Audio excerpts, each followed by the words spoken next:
Europe 1, 6h24, Thomas Soto. Jean-François Lemoine, j'aimerais bien vous dire quelque chose, mais j'ose pas trop, je suis timide ce matin. On va parler de la timidité. Qu'est-ce qui la provoque, la timidité ? La timidité, c'est avant tout basé sur une appréhension de l'inconnu ou de la première fois. Une situation qui n'est pas familière provoque la timidité. Comme de nombreuses personnes timides évitent ces situations pour ne pas se sentir mal à l'aise, la situation reste étrangère et donc la timidité se perpétue. Mais la timidité, c'est quand même une notion un peu floue. Il existe des degrés de timidité ? Oui, ça va de la timidité légère à celle qui handicape tous les rapports. Il faut donc éviter les théories générales qui tendraient à banaliser pour tout le monde les conséquences psychologiques et comportementales de la timidité.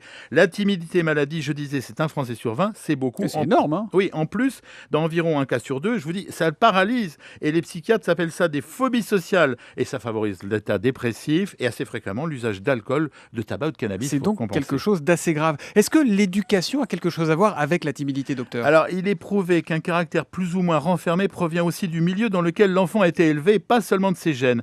Un enfant timide face aux personnes inconnues, par exemple, peut finalement perdre cette timidité par la suite. Les timides ne ressentent pas forcément le même degré de timidité envers toutes les personnes. Par exemple, un très bon présentateur radio peut être un timide invétéré dès qu'il quitte le micro, et on connaît dans notre métier des acteurs pleins d'audace sur scène qui se révèlent timides dès qu'on les interviewe. On dit que la timidité n'est pas un défaut, on a raison ou pas ? Ce sont ceux qui ne sont pas timides et qui le disent.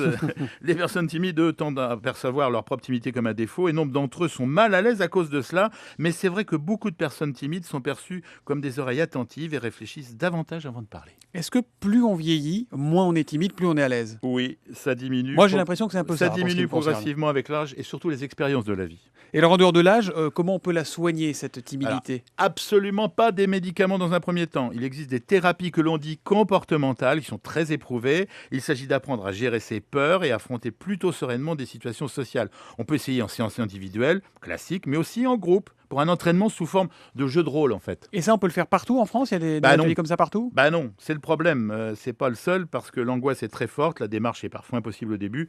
C'est que dans les cas difficiles qu'on pourra utiliser des médicaments. Julie, une question. Oui, quand on rougit, est-ce que c'est la conséquence de la timidité ? Non, Bonne question, la ça. cause, c'est le stress plutôt que des situations embarrassantes. Celui qui rougit est plus stressé que gêné. Le cœur s'accélère, les différents vaisseaux augmentent de calibre pour apporter plus de sang, pour suivre cette accélération du pouls. Donc, les vaisseaux étant très superficiels, eh bien, quand ils augmentent de calibre et de sang, on se met à rougir. Ne me regardez pas comme ça, docteur, vous me faites 10% rougir. des Français en souffrent.